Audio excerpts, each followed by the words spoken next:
www.sacramento.com.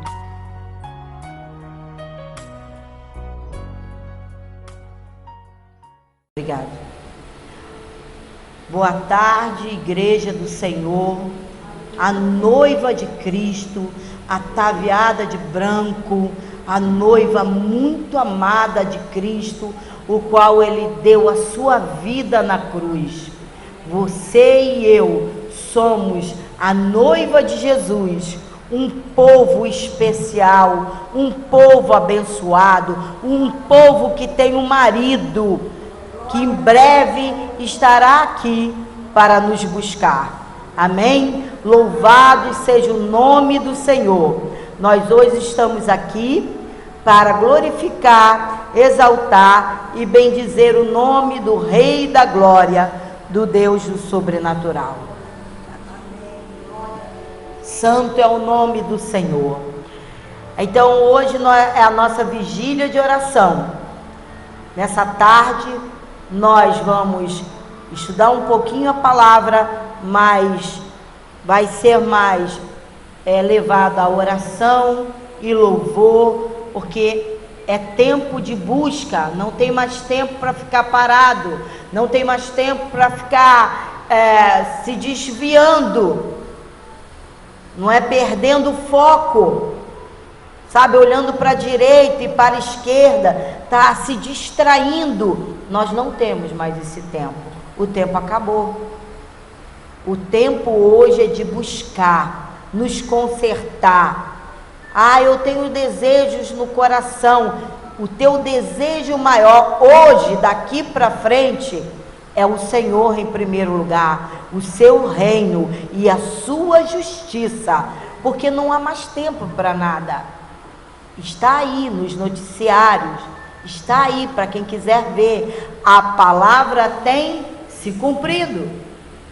Então, quando ele diz que aonde houver dois ou mais no nome dele ele estará, é porque ele não despreza um pequeno grupo, ele não despreza aquele que corre para se lançar diante dele com submissão e fala: Senhor, socorre-me, livra-me de mim mesmo, para que eu possa fazer a tua vontade. Amém? Amém? Então, o tema da nossa vigília hoje é o pecado de não orar. 1 de Samuel 12, 23 diz assim: quanto a mim, longe de mim que eu peque contra o Senhor, deixando de orar. Oremos. Senhor, te louvamos, Senhor, nesta tarde gloriosa e te agradecemos, ó Deus, por estarmos reunidos no teu nome, Pai, em Assembleia Santa, Paizinho amado, para com um só objetivo: buscar a tua presença, Pai, ser moldados por ti, Pai, por pessoas espirituais, Pai, para engrandecer o teu nome, para exaltar o teu nome, para ser treinado pelo teu Espírito. Pai, encha-nos do teu poder, Senhor, dai-nos um espírito de intercessão e de oração, em o nome de Jesus, para a glória do teu nome. E a igreja diga amém, amém e amém. Graças a Deus, santo é o nome do Senhor. Não orar é um pecado horrível, faz parte do desprezo da alma perdida pela pessoa de Cristo. Ela está tão perdida que ela despreza a pessoa de Cristo. É o mesmo que apostasia num filho de Deus. Não orar é mais uma forma de exprimir a incredulidade. Para que eu vou orar? Eu não sinto Deus. Para que eu vou orar? Eu estou em um desânimo. Para que eu vou orar? Eu não me sinto feliz. Para que eu não vou orar? Eu não alcancei aquilo que eu quero. Talvez nem alcance. Porque se você não alcançar, é porque a vontade de Deus na tua vida é boa, é perfeita, é agradável. E se Ele não está dando, é porque ele sabe que se der, vai dar ruim.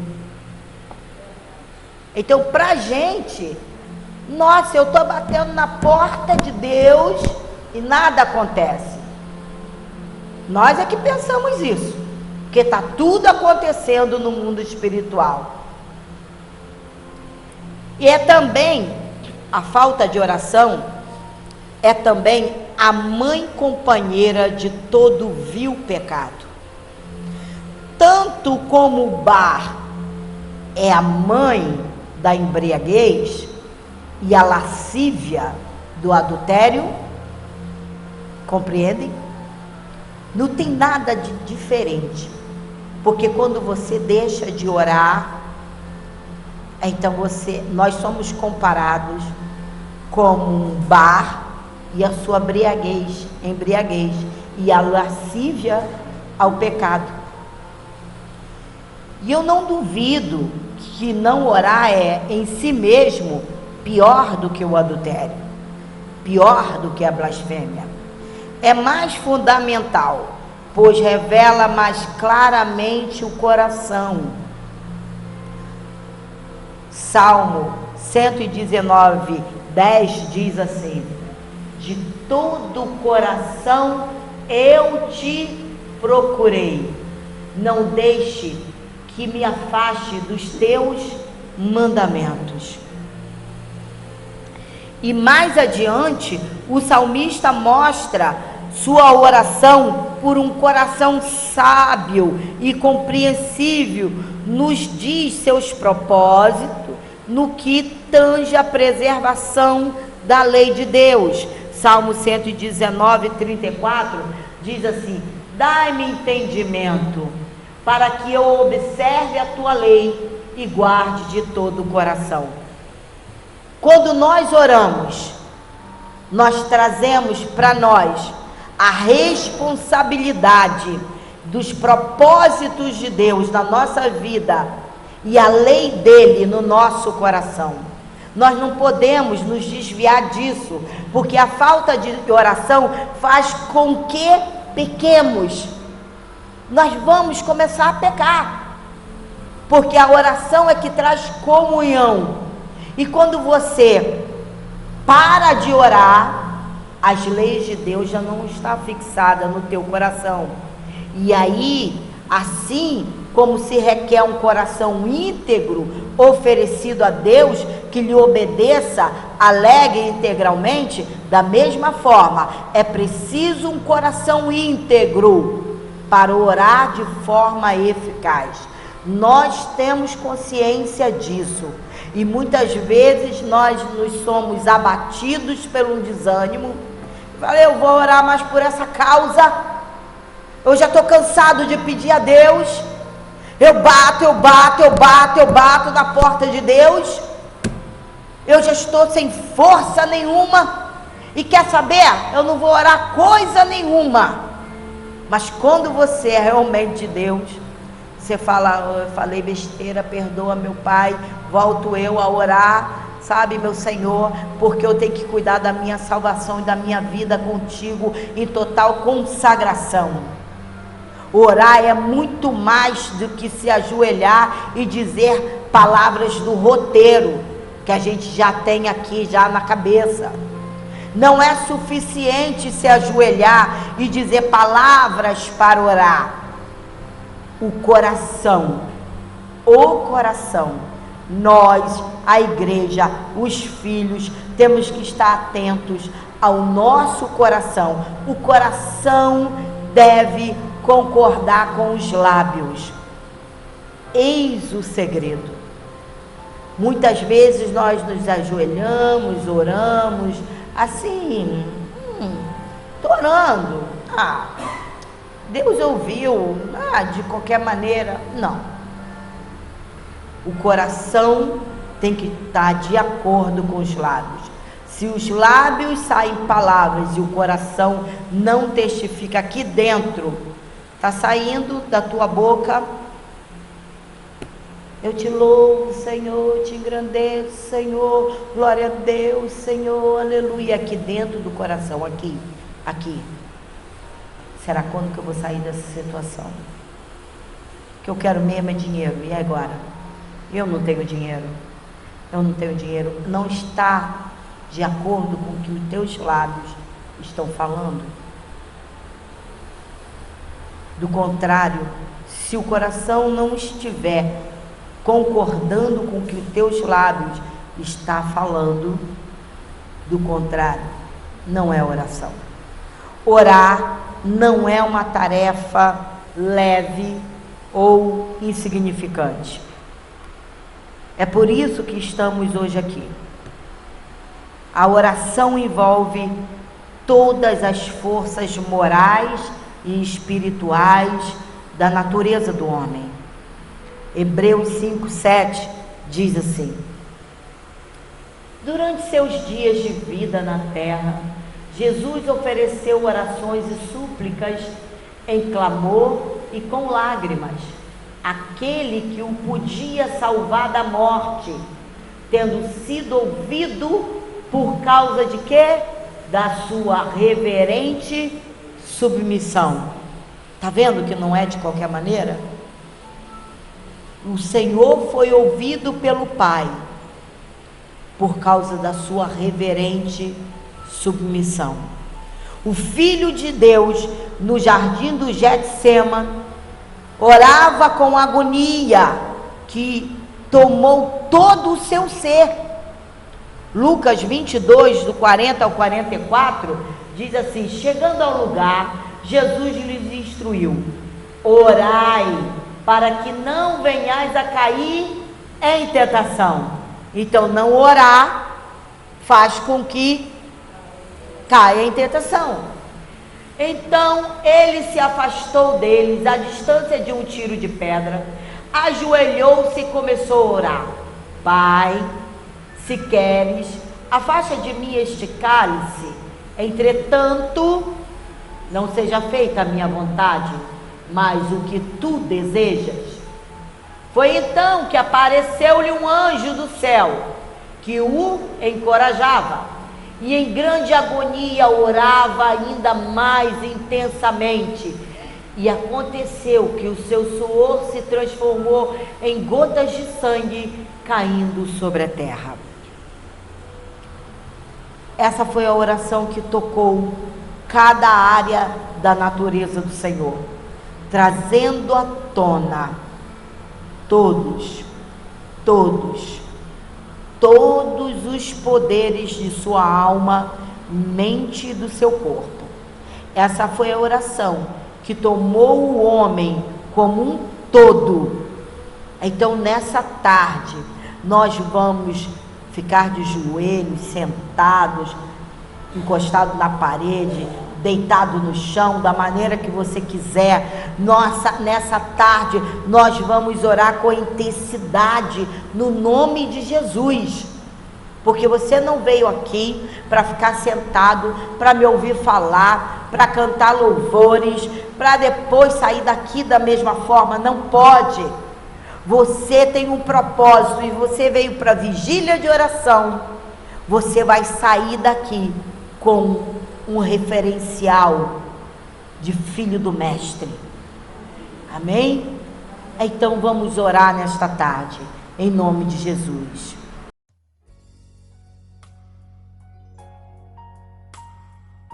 Jamendo.com.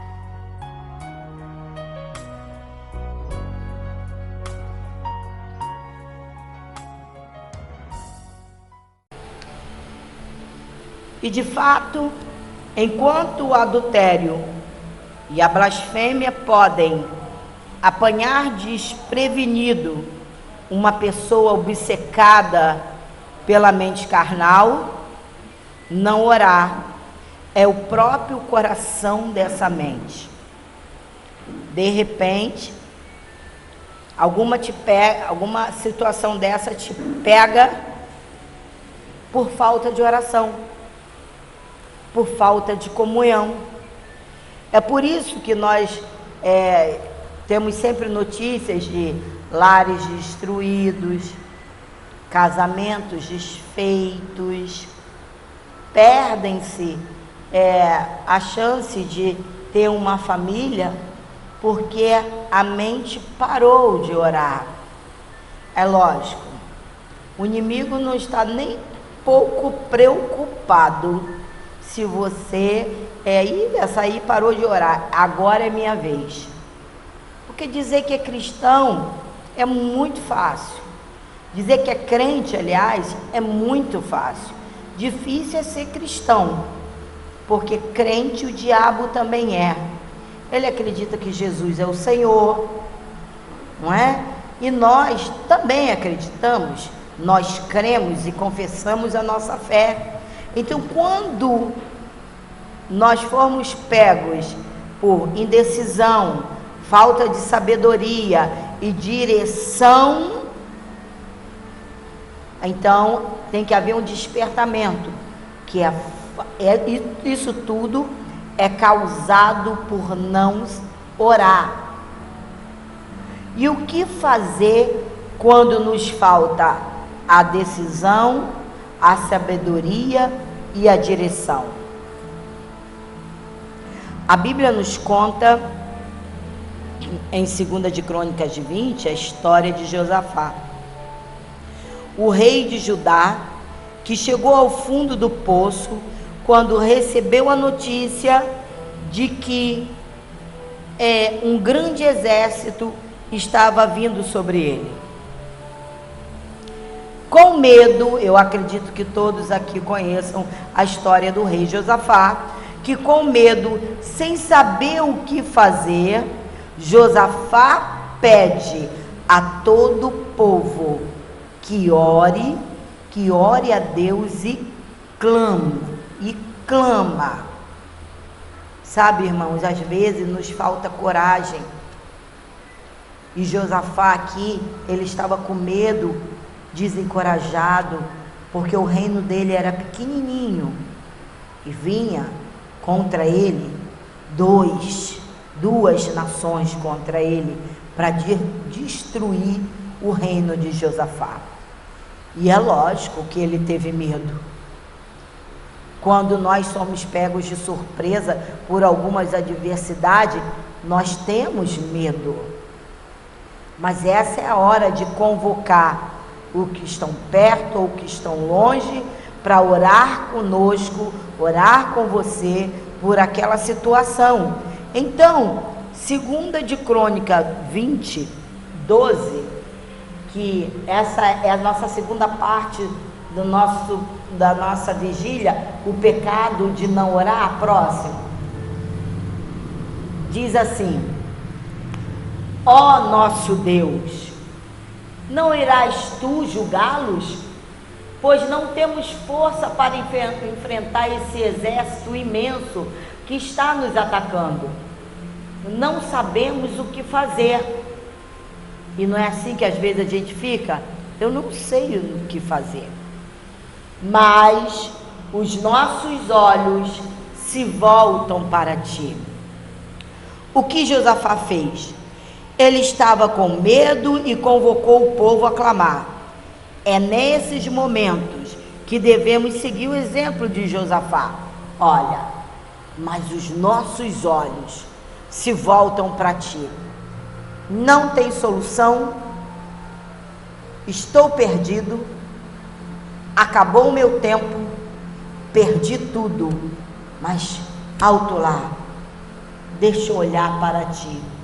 Tu és o meu refúgio e tu és o meu socorro bem presente na hora da tribulação, porque o Senhor me convocou para ser santo e irrepreensível perante Ele e em amor. Então, Senhor, eis-me aqui, estou na torre de vigia para ouvir, para saber o que Deus tem para falar quanto à minha queixa. Então, em primeiro lugar, nós temos que, pode ir, busque ajuda de Deus em oração. Olha, Josafá teve muito medo, mas clamou com toda a sua fé ao Senhor e se pôs em jejum e oração e pediu ao seu povo que fizesse o mesmo.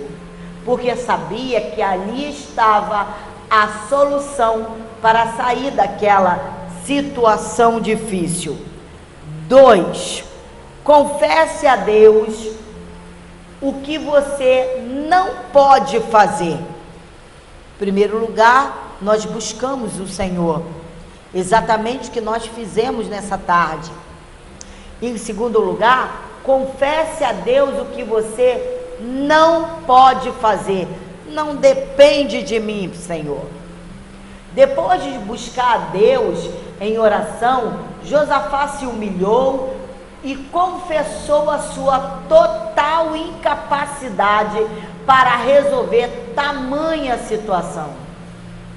E a humildade é uma qualidade muito importante para se conquistar a vitória, pois o Senhor se agrada dos humildes e abate os soberbos. Muitos irmãos estão certos que sabem muito, que leem, que são teólogos, que dão aula, como eu vi hoje na internet, um teólogo falando meio que indignado, né? E ele dá aula, pensam assim: eu sei tudo, eu nem preciso clamar, porque eu sei tudo, e Deus vai resolver, ou alguma coisa parecida. O muito saber, às vezes, do homem exalta o nariz dele.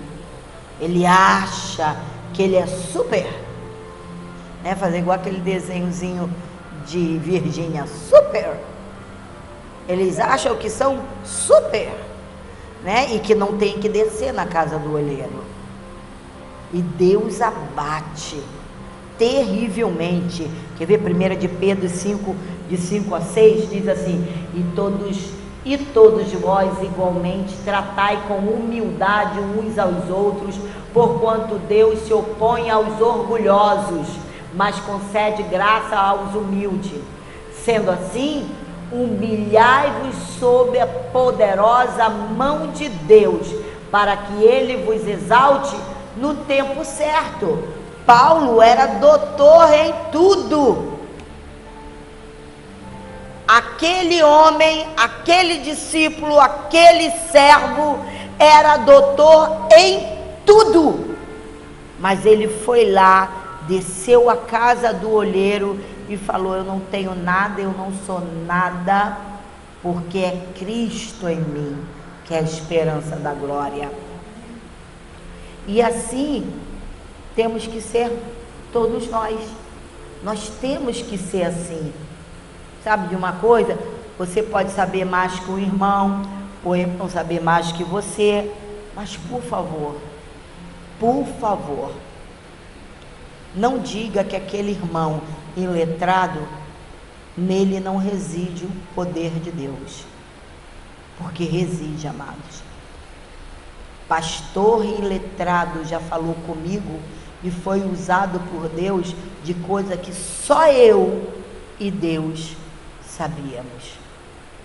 Só eu e Deus e mais ninguém.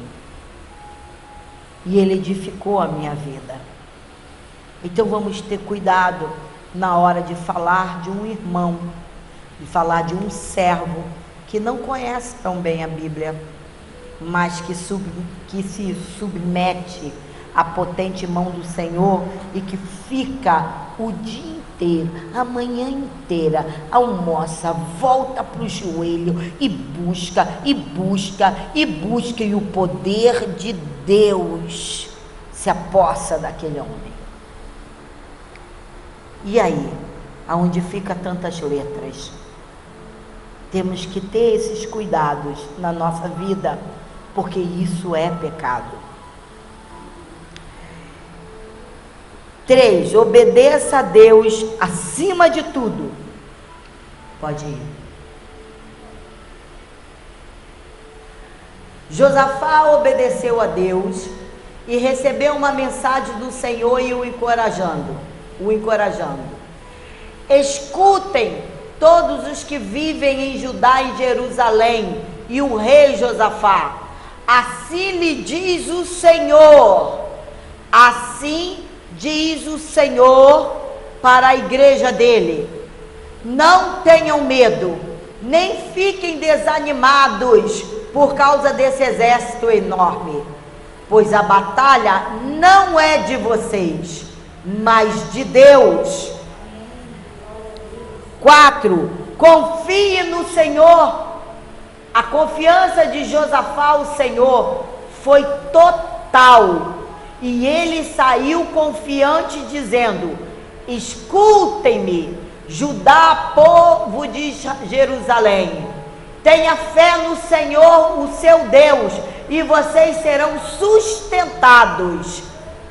Tenham fé nos profetas dele, e vocês terão a vitória. Isso está em 2 de Crônicas 20:20. Então, quando você estiver na tua casa, no teu lar, quando você tiver adversidade, quando alguém da família que mora com você se levantar com alguma revolta, você fala: cala-te, emudeça. O Senhor nosso Deus pelejará a nossa causa, pelejará esta causa, porque para Deus não há impossível, e Ele nos dará a vitória. É assim que o crente tem que se manter, se posicionar. 5.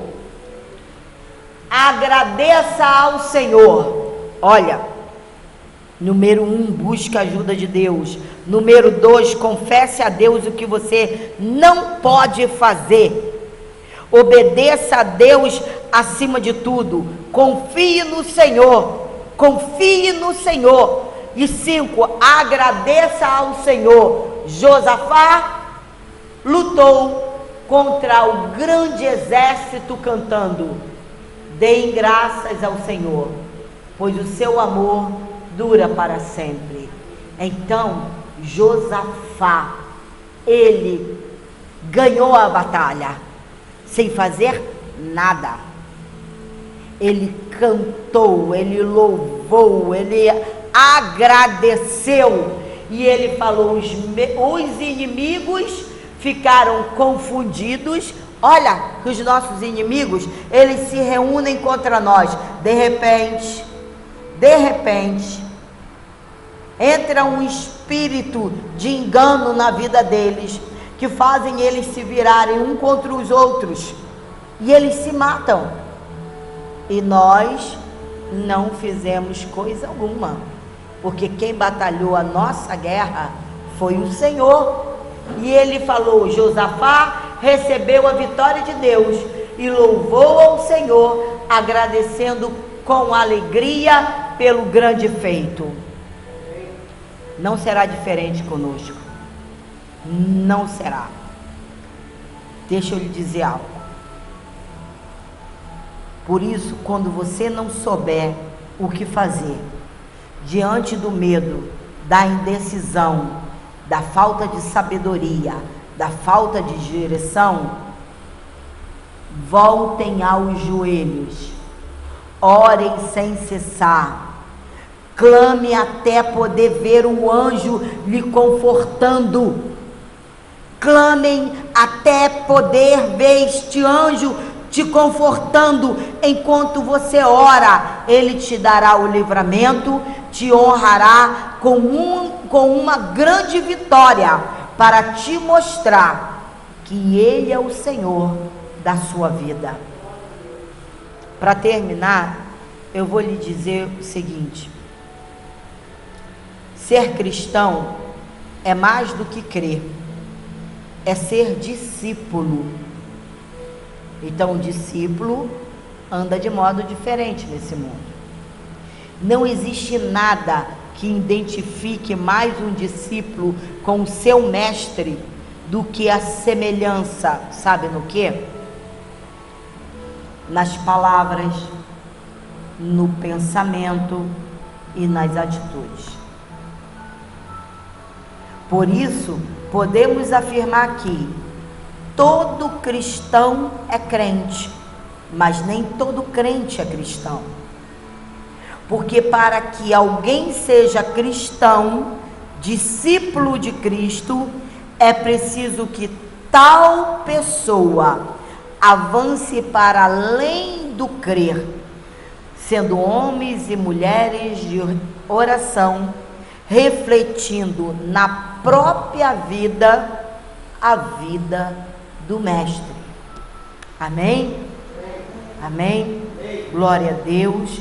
Vamos voltar aos joelhos, vamos encerrar a nossa vigília de oração, orando novamente ao nosso Pai Celeste, que em tudo já nos deu a vitória. Amém? Glória a Deus.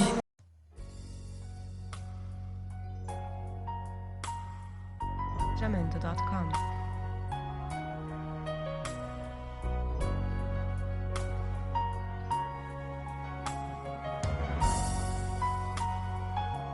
Jamendo.com